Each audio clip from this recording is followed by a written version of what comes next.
Hi, my name is Shonda. I'm just here talking to you about how I became more empowered as a woman after, being in a long term marriage that did not quite work out the way I expected. One of the things that I had to do is forgive. Yeah, but not that kind of forgiveness where you just like, oh, like I forgive you for everything you did, and now you can just walk in and out of my life, my energy, my time freely. Not that kind. It's more like my forgiveness looks more like this is what you did that made me uncomfortable. This is why I felt the way that I felt, or this is why I handled it the way that I handled it. And I just want you to understand things from my perspective. And because you did this thing, these are the actions that I now have to take. Yeah, that's how I frame my forgiveness. So there was so much resentment. I think when you marry somebody from a different ethnicity, culture, religion, or belief system, you run the risk of getting into these long these conflicts that they never get resolved, especially if you're the woman, because the masculine, if he comes from a patriarchal upbringing, always expects the woman to adjust, right? And I don't think that's right. Why should the woman be the only one adjusting? I think if you agree to marry somebody, you agree to spend your life with them, you make all these vows to them. How is it that the woman is the only one making adjustments?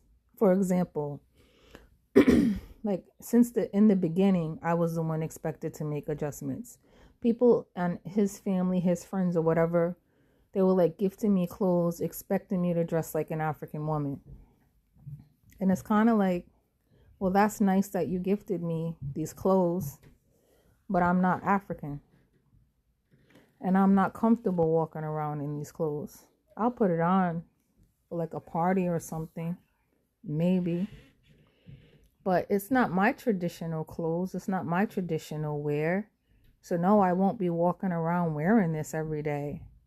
And people feel like they're doing a good thing by giving you these African clothes and expecting you to wear them because they think they're making you into a good African woman.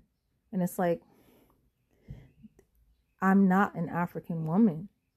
So I'll never be a good African woman. You understand? So that kind of offended people, you know?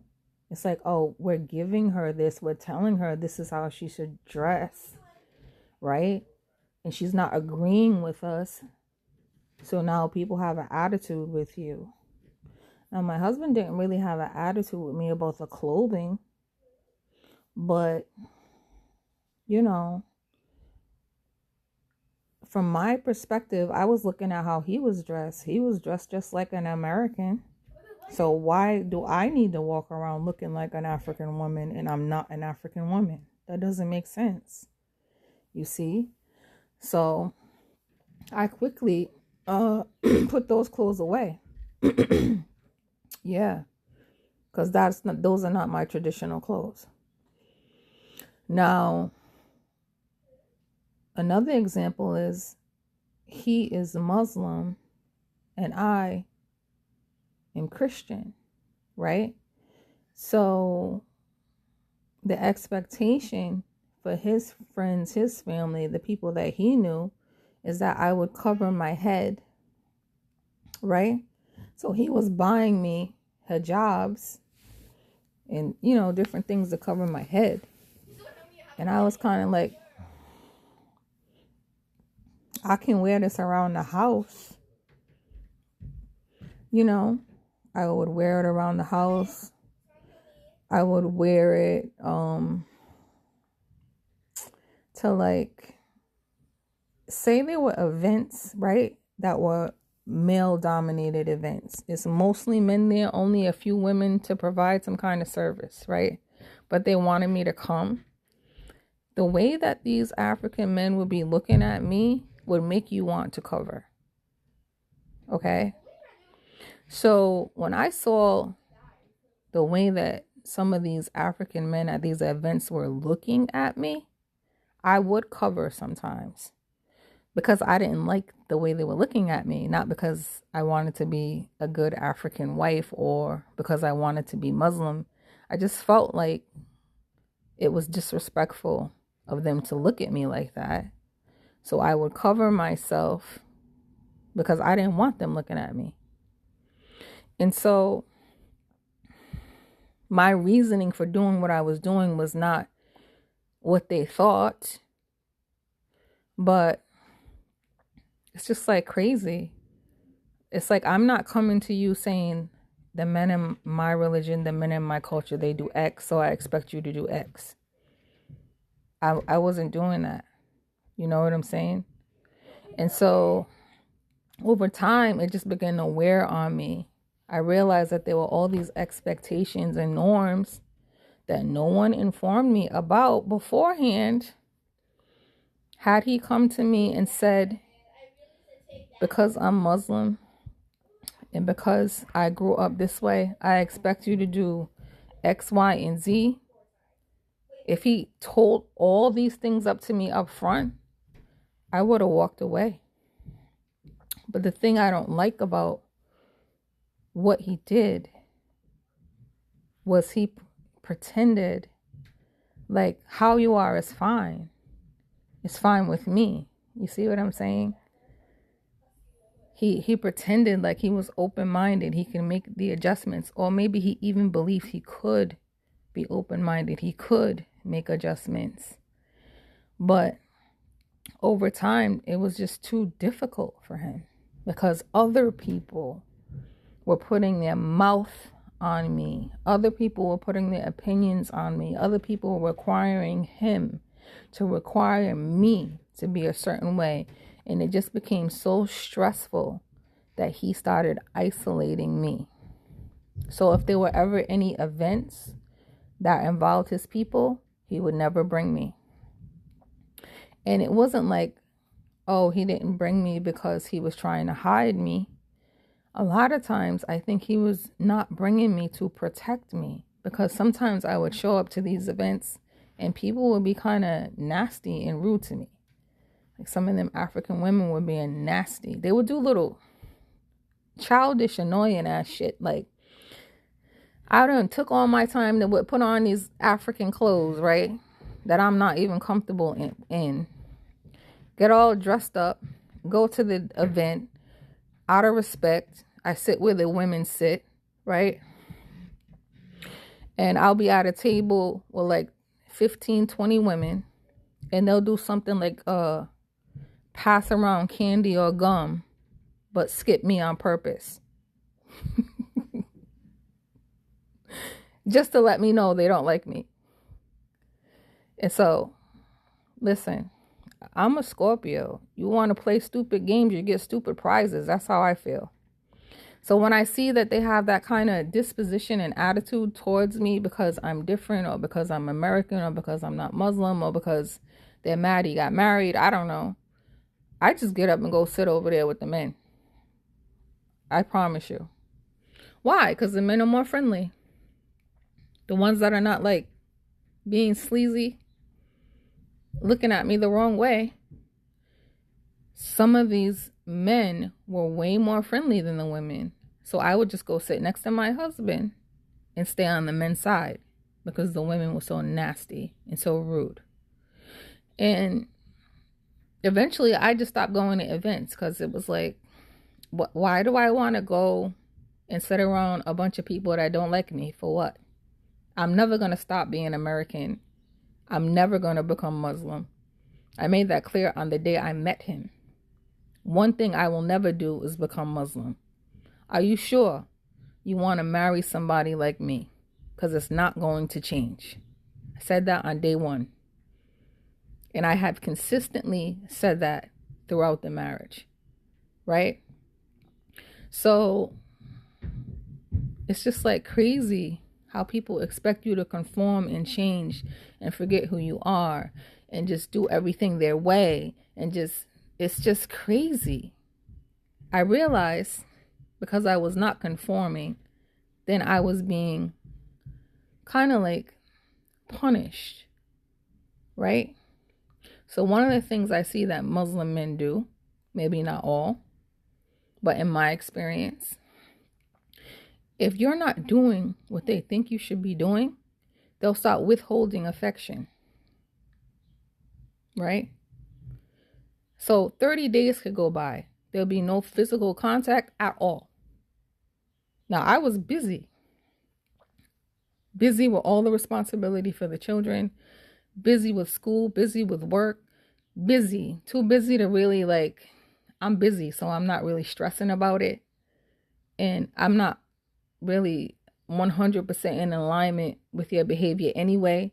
So not having affection is not killing me. You see what I'm saying? 30 days could go by. No intimacy, no affection, no real communication, nothing deep, only like surface level stuff. How to take care of this, how to take care of that, good morning, simple stuff. Very surface level though. There was an emotional detachment, and then there was also a physical detachment because I was not conforming. Now, I didn't recognize it as punishment at the time, but then later on I found out that you have like Muslim laws. If your wife is not doing this, then withhold affection. If your wife is not doing this, then blah blah blah blah. They have these rules that nobody shared with me. I think it's important, like if you're gonna marry somebody, you should be letting people know up front, I'm Muslim and I have these rules that I follow and this is what they are. That information was withheld from me. Because if he would have sat me down and told me, if I don't like what you're doing, I'm going to withhold affection for 30 days, I'd be like, what is wrong with you? Why not just communicate about what the problem is and try to solve the problem? Why are you punishing me for 30 days, withholding affection, right? I don't know. That seems like something you would do to a dog, not to a woman. It's weird to me. It's very weird to me. But these are the things that happen when you're getting in a relationship with someone that's from a different religion and different culture. I'm being punished without even realizing I'm being punished. I'm just like, this marriage is just dry. There's no intimacy. You know what I'm saying? On many different levels, there's no connection. We're disconnected, right? And because I'm a loyal kind of person, I just kept going through it until one day I was just like, wait a minute, this is not normal. When I realized it, I was at work one day and there was a Caucasian woman who I had married, a friend of my husband's, and they had gotten divorced. And I was like, wow, like he was so close to her children. Matter of fact, he was so close to her children that even though he moved to like another state, he would still come and pick them up and spend weeks and weekends with them. They were still really close. But I'm like, so I asked her, I said, what happened?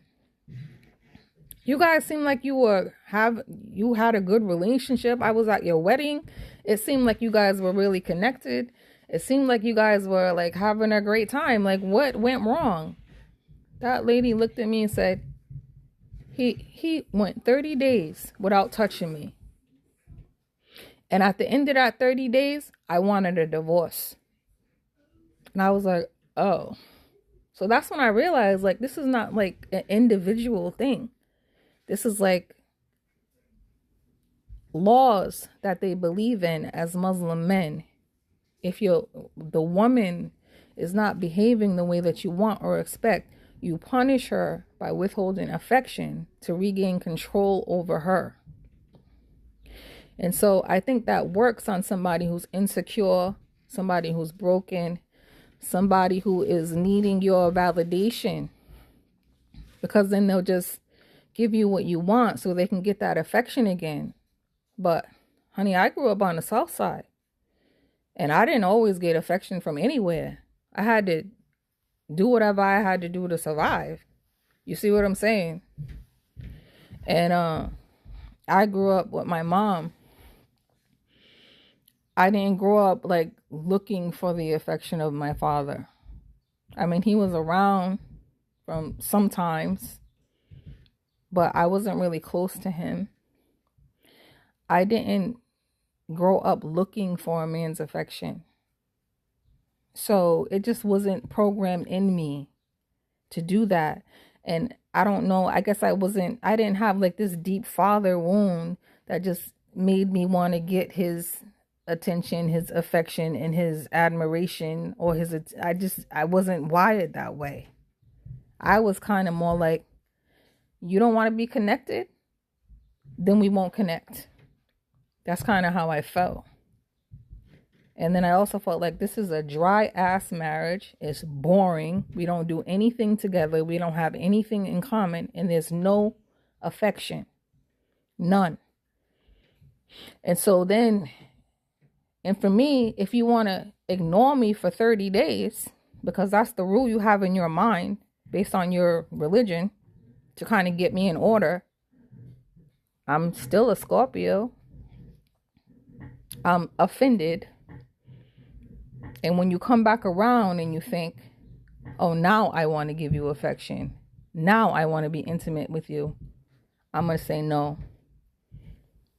I'm going to feel a lot different about you. You see what I'm saying? So you got to be careful. If you're not Muslim and you marry a Muslim man, you got to understand they got rules that they were taught. These rules may not be shared with you. They will be applied to you, and you will not know what in the world this man is doing, because no one will tell you. Their friends won't tell you. The family won't tell you. You see what I'm saying? You'll be in the dark, and you'll be looking at this man like, what is wrong with him? What is his problem? And he's just following his belief system. That's all he's doing. And you can't change his belief system. He's not going to adjust his belief system for you.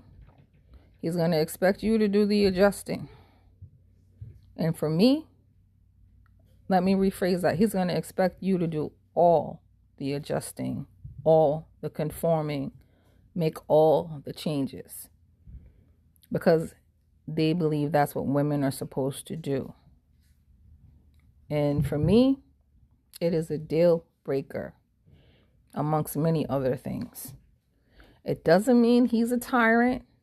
It doesn't mean, I feel like he's a horrible person and I'm just so angry with him. No, that is his belief system. He is following the rules that he was taught from the age of 5.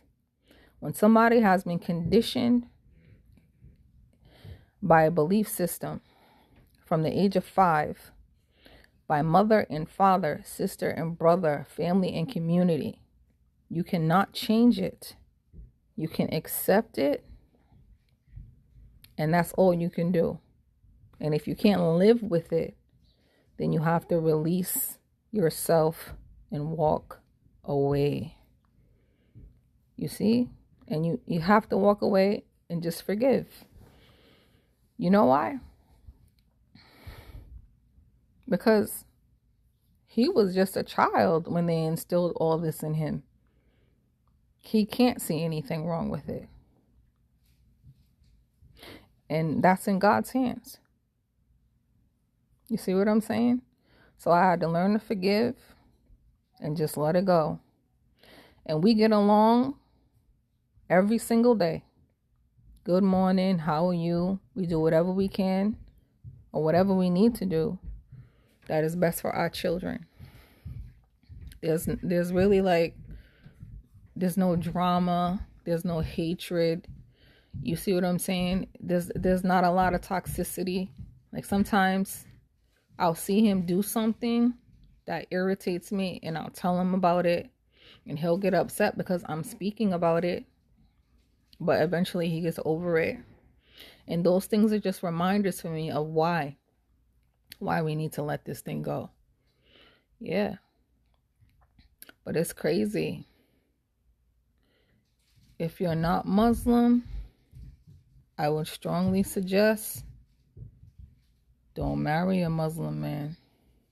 Not because of the stereotypes, right? You could say, oh, they're going to abuse you. They're going to do this or that to you. You hear all these crazy stories. I don't have crazy stories like that.